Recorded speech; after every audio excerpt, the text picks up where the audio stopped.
Bienvenue à toutes et à tous dans ce Booktube spécial Nuit de la lecture. Aujourd'hui, je ne présente rien et je laisse la parole à mes collègues pour vous parler du corps et de cet événement si particulier.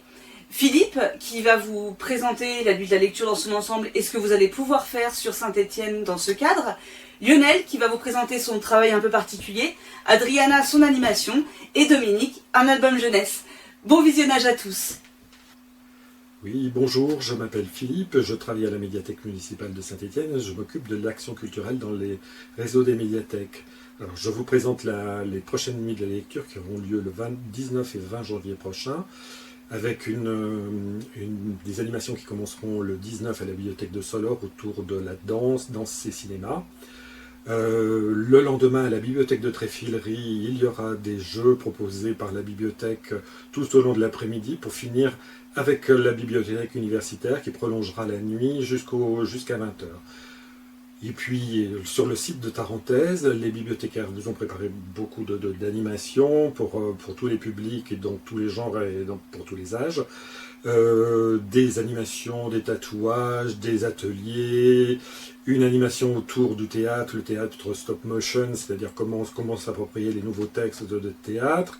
Et on finira la soirée par un spectacle qui s'appelle Bon comme le miel et doux comme le sel, qui clôturera la soirée, cette soirée.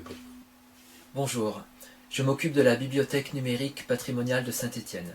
Je suis donc chargé de numériser et de mettre en ligne des ouvrages anciens extraits de nos fonds patrimoniaux. Aujourd'hui, je vais vous présenter une édition rare, précieuse et colorée. Ce sont des gravures d'anatomie datant du XVIe siècle. Ces gravures, réalisées par le chirurgien Étienne de la Rivière, ont été colorées et gravées par lui-même.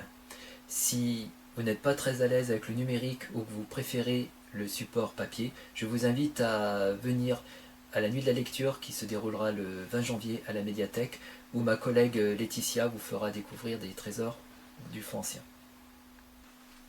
Bonjour.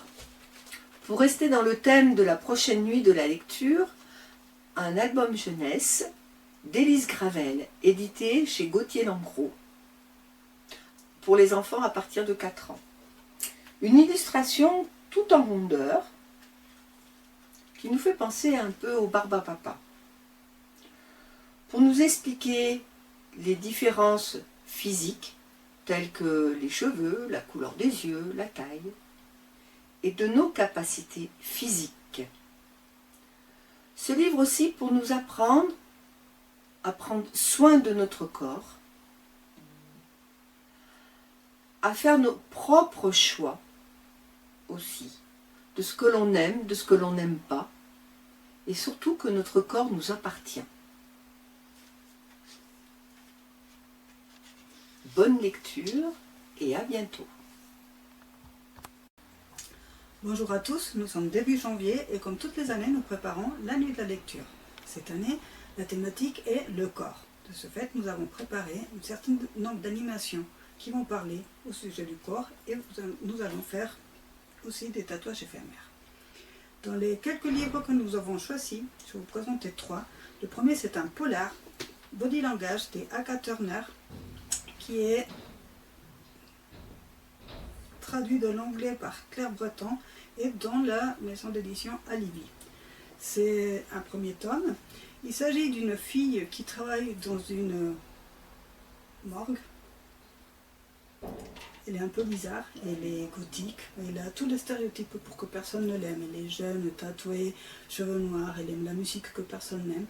Mais elle a une particularité, elle aime parler avec les corps qu'elle prépare. Quand les corps arrivent à la morgue, elle se met à parler avec eux. Et c'est grâce au corps qu'elle peut trouver des réponses. Il y a un corps qui arrive, ce corps techniquement est mort de mort naturelle, elle est persuadée que c'est un assassinat. Elle va trouver le coupable juste par son dialogue avec le corps. Un deuxième roman qui est de Sophie Fontanel, Admirable, dans les éditions de Séguer. Assez beau, c'est une femme qui croise un jeune. Elle est bien, elle se sent bien dans le fleur de l'âge, elle est épanouie. et elle croise quelqu'un, et ce quelqu'un la regarde, écœuré, il a peur, il n'en peut plus, c'est l'horreur dans son visage, c'est la seule femme qui a encore des rides. Ce n'est plus possible, la science avait éliminé les rides, et elle est témoin que cette science ne fonctionne pas. Et un dernier petit, c'est une nouvelle, c'est Mariana Enriquez, ce que nous avons perdu dans le feu, c'est les éditions de Feuilleton. C'est une série de recueils de nouvelles dont la dernière est assez touchante. C'est un groupe de femmes qui se trouvent brûlées. Et plutôt que de se mettre à l'écart parce que leur corps est brûlé et qui prend une autre lecture vis-à-vis des autres, elles vont faire un groupe et ça va prendre une tournure assez surprenante. Je vous dirai voilà, pas la fin. Merci beaucoup et on vous attend pour la nuit de la lecture. Alors, je vous présente un livre de Guillaume Nel, On ne se baigne pas dans la Loire, un roman qui a été publié à la dernière rentrée littéraire chez De Noël. Il a été aussi l'invité de la fête du livre dernière. Ce livre, qui est fait par un auteur de jeunesse, c'est un livre qui s'adresse à un public adulte. C'est son premier livre adulte, si on peut dire les choses comme ça. Mais il traite de la jeunesse. C'est l'histoire en fait d'un groupe de jeunes dans une colonie de vacances. C'est les derniers jours du mois d'août. Et pour fêter ça, leurs moniteurs, leurs encadrants ont décidé d'aller en pique-nique au bord de la Loire. Donc ce pique-nique va bien se passer, évidemment, une partie de foot qui suit, évidemment, puisque il s'agit de garçons. Et la partie de foot sera suivie par une baignade, parce qu'ils veulent aller se baigner. On leur interdit d'aller dans la Loire parce que les moniteurs savent que c'est dangereux. Mais finalement, ils se laissent gagner par la torpeur et le moment ambiant.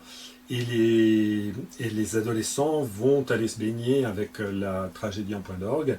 Mais ce qui est intéressant, c'est tout ce travail autour des corps, autour des caractères, et de montrer combien l'adolescence, c'est un moment de transition entre une enfance qui se termine, mais un monde, l'adulte que l'on pressent, mais qui n'est pas encore là.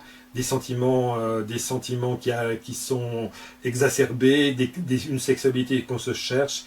Tout ça est le moteur de ce livre, avec en contrepoint la description de la Loire et ses paysages magnifiques. Sur ce, je vous souhaite une très bonne journée à toutes et à tous, et je vous dis à dans un mois pour un booktube spécial cuisine.